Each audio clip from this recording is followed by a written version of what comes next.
Pero bueno, para hablar de estas cosas tenemos en línea a Augusto Salvato, que es analista internacional. Hola Augusto, Nico Yacoy, buenas tardes. Hola. Muy buenas tardes. ¿Cómo estás? Ahí te escucho. ¿Todo bien? Bien, todo muy bien. Muchas gracias por el llamado. Un placer estar hablando con vos. No, a vos por atendernos, Augusto. Y bueno, estamos mirando ahí, lo que yo tengo es un 1-1. No sé qué precisión tenés vos sobre lo que está pasando en Brasil ahora. Sí, bueno, exactamente eso. Viene muy peleada la votación.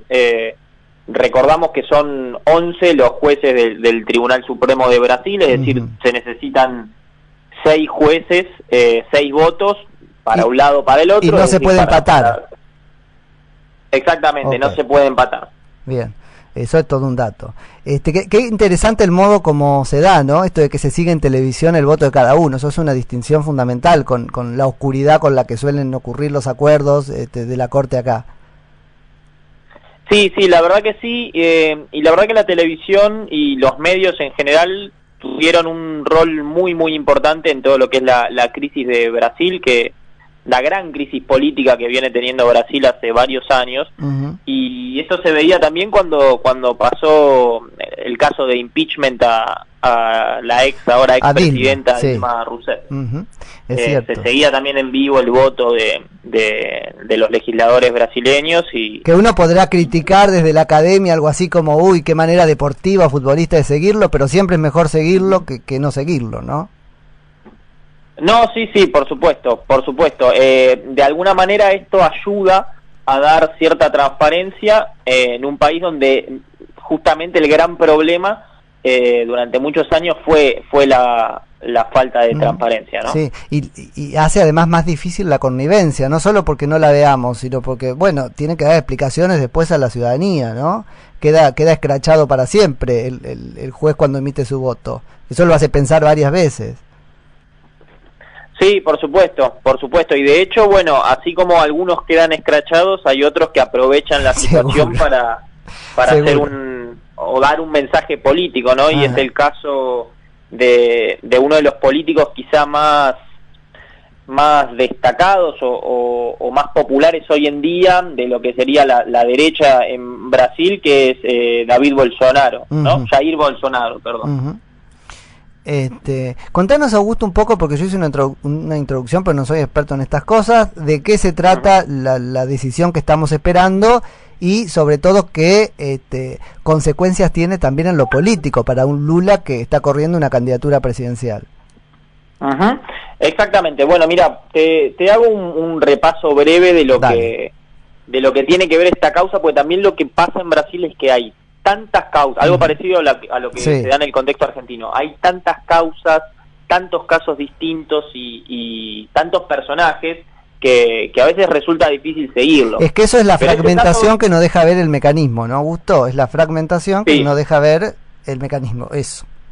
Exactamente, y te venía escuchando y me parece súper bueno hacer mención a la serie de Netflix, porque más allá de la polémica que generó en el país, es esclarecedor en algunos sentidos. Después obviamente va a tener mirada política de un lado o del otro, pero ayuda a entender también cómo se iba dando este mecanismo justamente.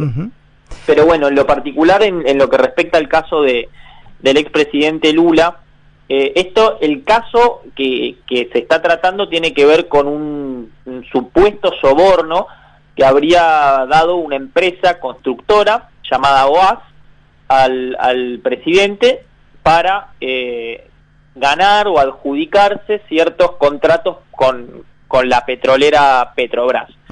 Esto es un mecanismo que se viene repitiendo constantemente en las denuncias de corrupción. Una empresa constructora, sea Odebrecht o sea otra empresa, pagaba sobornos a políticos brasileños para adjudicarse ciertas obras. Bueno, en este caso se descubrió que un departamento, un triplex en la ciudad balnearia de Guarujá, en San Pablo, que pertenece a Lula, era un soborno de una empresa constructora que se le había dado para la adjudicación de un contrato con Petrobras.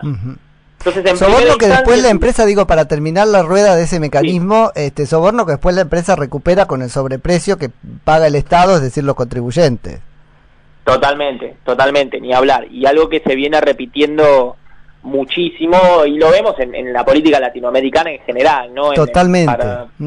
Para darte otro ejemplo, en Perú hay 3 expresidentes acusados por estos temas y una cantidad enorme de políticos.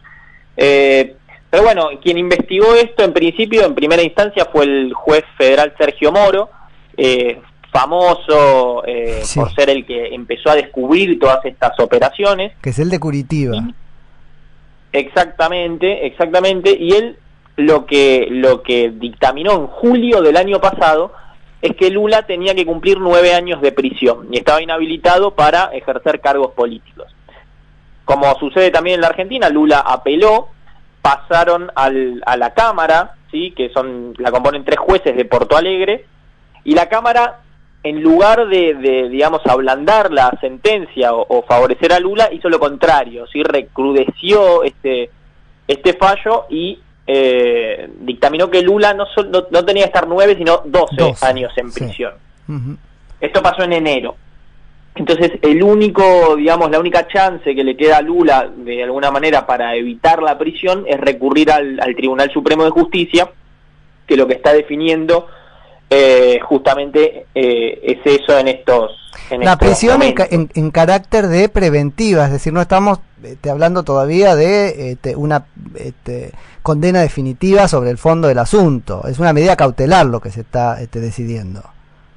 No, exactamente, y esto podemos hacer el paralelismo, totalmente, si se quiere, con lo que se da en la Argentina. Sí.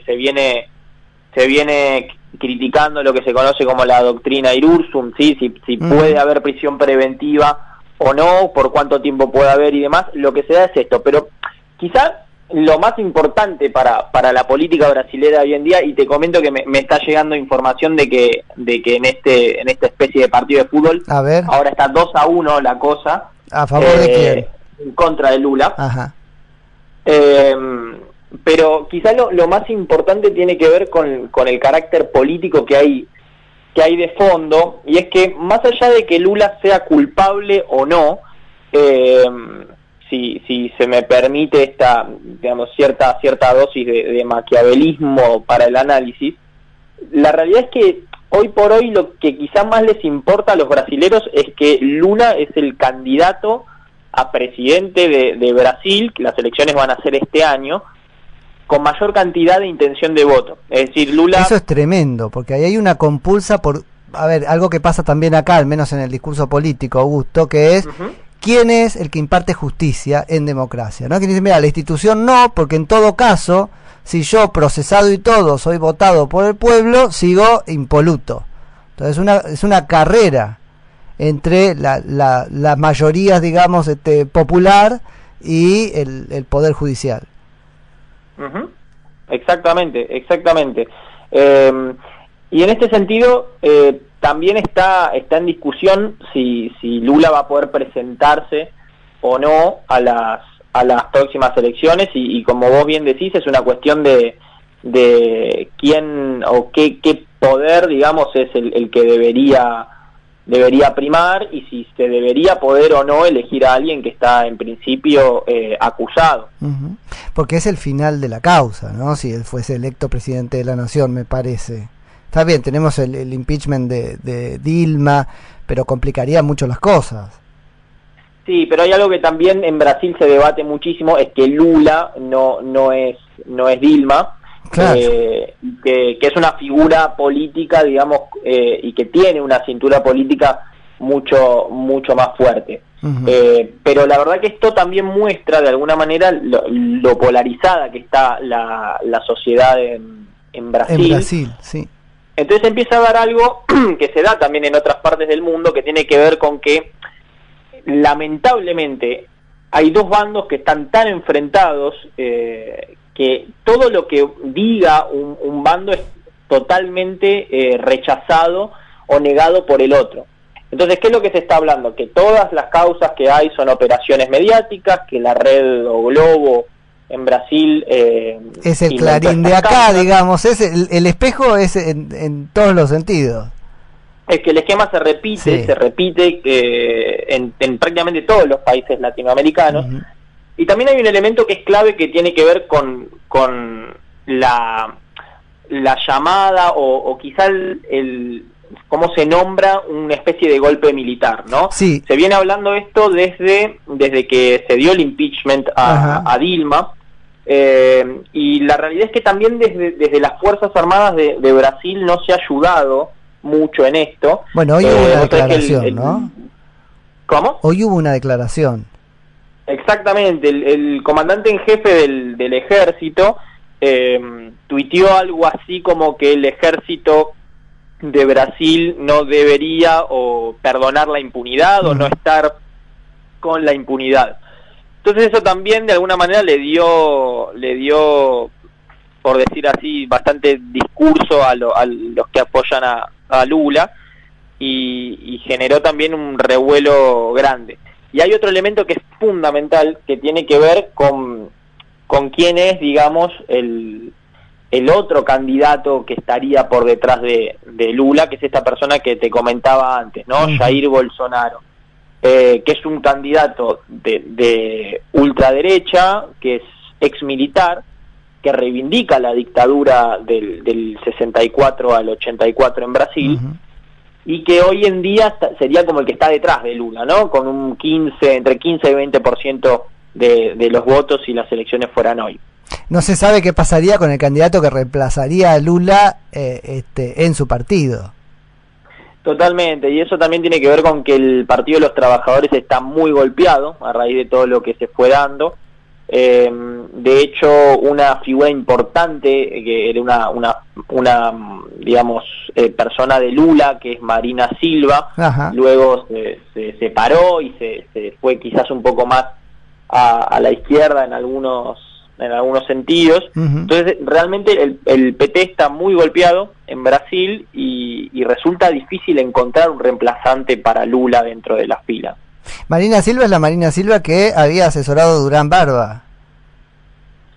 Sí, exactamente. Es una candidata, digamos, particular. Que fue la promesa de la elección anterior y resultó un poco lo contrario. Sí, y tenía, digamos, también que ver con que era una figura que si bien había surgido del PT no era la candidata oficial. Entonces, bueno, eso terminó de bajarle el pulgar, pero fue en su momento una candidata muy, muy popular en Brasil.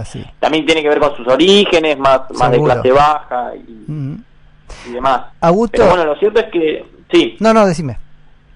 No, digo que lo que está pasando en Brasil y lo que es quizás preocupante tiene que ver con que la sociedad política, lo que quizás los politólogos llamamos la élite política, y que no necesariamente se condice con la élite en términos económicos, pero la élite política, es decir, el conjunto de la sociedad política brasilera está totalmente afectada por este tipo de escándalos.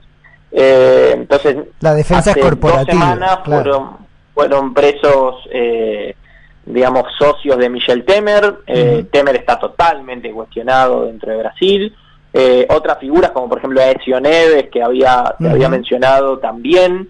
Es decir, estas dos operaciones, operaciones no, en realidad dos investigaciones, tanto el Lava-Jato como el Petrolao, que están conectadas, llevaron a que toda la clase política de Brasil quede completamente afectada y acusada de corrupción. Entonces es muy difícil buscar hacia adentro de la clase política. Entonces la mayoría de los analistas brasileros lo que están diciendo es, bueno, necesitamos encontrar una figura que represente transparencia, que esté por fuera de la clase política. Claro. Que uno podía pensar es el salto de Moro, digamos. Exactamente, eso te iba a comentar. Uno de los nombres que surgió en su momento fue de Sergio Moro, pero bueno, aparentemente al menos en el corto plazo no parecería que esto se vaya. Que tampoco estaría, bueno, si pasa, promesa que lo charlamos, pero tampoco estaría del todo bien, ¿no? Porque es otra forma de mostrar politización de la justicia, si querés, más optimista, pero cada uno en su lugar, ¿no? Totalmente. Totalmente, y genera también, a ver, Sergio Moro hoy en día no es una figura apolítica, al menos para la mayoría de los brasileños, está encolumnado hacia un lado, ¿sí? Y eso, yo no estoy diciendo que necesariamente sea así, quizás el juez más transparente del mundo, pero por lo menos en Brasil se lo ve de esa forma, entonces, como vos decís, tampoco sería bueno para Brasil. Y también muchos analistas mencionan como una institución que podría ocupar este vacío de poder a la iglesia evangélica, ¿no? En Brasil es enorme, está teniendo cada vez más adeptos desde hace ya muchos años, y que sí representa una cierta imagen de transparencia y de si se quiere, moralidad en la vida privada y pública. Sí, pero bueno, eso también tiene sus otras consecuencias. Que si tiene apenas un poco que ver con lo que nosotros vemos acá en televisión de las iglesias de Brasil, también da para hablar un buen rato. La verdad que sí, pero bueno, son algunas de las opciones que se barajan en Brasil. En el caso de que Lula, realmente si hoy se confirma que Lula tiene que ir a prisión, o que se lo va a inhabilitar para ir a cargos públicos, el tema es, bueno, ¿qué va a pasar después? Y hay dos grandes temas. Por un lado está la calle, ¿sí? Eso te iba a preguntar. Por el otro lado están las elecciones. Eso. No, y mi última pregunta era esa, ¿qué pasa con la calle? ¿Cómo está jugando la calle? Porque sé que hay movilizaciones por ambos lados. Sí, no, totalmente. Mira, hoy a la mañana estuve averiguando y conversando un poco con colegas de Brasil, y la verdad que lo que me cuentan es que el clima está muy, digamos, espeso, tanto de un lado como del otro, ¿sí? Porque en este caso, quizá a diferencia de lo que se ve un poco en la Argentina, cuando se dan las manifestaciones en Comodoro Pi y demás, o sea, hay manifestaciones tanto de los que defienden a Lula como de los que están en contra, claro. ¿Sí? Hoy a la mañana fue baleado un micro que llevaba representantes o digamos, personas que apoyaban a Lula. Exacto, entonces, realmente el clima de violencia en Brasil viene creciendo cada vez más. Digamos, la sociedad brasilera en los últimos años se ha convertido en una sociedad mucho más violenta, y la respuesta de las autoridades ante eso ha sido empezar a reforzar cada vez más la calle con fuerzas policiales y policías militarizadas. Y eso también ha generado una reacción, principalmente de los manifestantes de izquierda, si se quiere, reactiva, ¿sí? Una reacción mucho más fuerte. Entonces, la verdad que la escalada... Sí, lo cual exacerba la división, digamos. Eso le da letra a Lula, ¿no? Igual que el tuit del jefe del ejército hoy. Al final no sabés quién juega para quién. Totalmente. Y como te decía, tenés por un lado la calle, y por el otro lado tenés un elemento que es fundamental, que tiene que ver con que la clase política en Brasil está cada vez más en contra de que se den este tipo de escándalos. Sí. Ahora, tanto de izquierda como de derecha. Lo que tenemos que tener muy claro es que en democracia es el principio más importante la ciudadanía eligiendo, pero la ciudadanía ni por absoluta mayoría decide quién es responsable y quién no de un delito. O sea, hay cosas que en la democracia se someten a escrutinio y cosas que no. Y acá eso aparece bien mezclado, ¿no? Es un poco el drama de este momento, porque hay actores políticos que lo están mezclando a propósito, como acá. Totalmente. Hay un elemento que en ese sentido es fundamental, que es que cuando si se quiere, los padres fundadores en su momento de los Estados Unidos, pero que eso después se fue replicando en muchos otros países, especialmente en Latinoamérica, previeron que había una institución, que es el Congreso, que representa al pueblo, y que por otro lado hay otra institución que tiene que hacer el control del Congreso. ¿Sí? No es que el Congreso puede decidir en nombre del pueblo lo que quiera. Entonces, un poco lo que está el debate es entre esos dos poderes, ¿no? Si qué prima más. Sí, ahí lo tenés a Tocqueville describiéndote eso clarito, ¿no? Una justicia que tiene que ser necesariamente no democrática. Exactamente. Es su principio legitimador, digamos. Entonces es muy, qué sé yo, complicado. Y entonces también surge otro elemento del debate, que es, bueno, ¿quién controla a Claro. la justicia y cómo se la controla, ¿no? Augusto, tengo ahí otra charlita esperando, pero seguro retomamos en cualquier momento. Muchas gracias. Excelente, bueno, muchísimas gracias a vos y estamos en contacto. Dale, saludo grande. Era Augusto Salvato, que es analista internacional.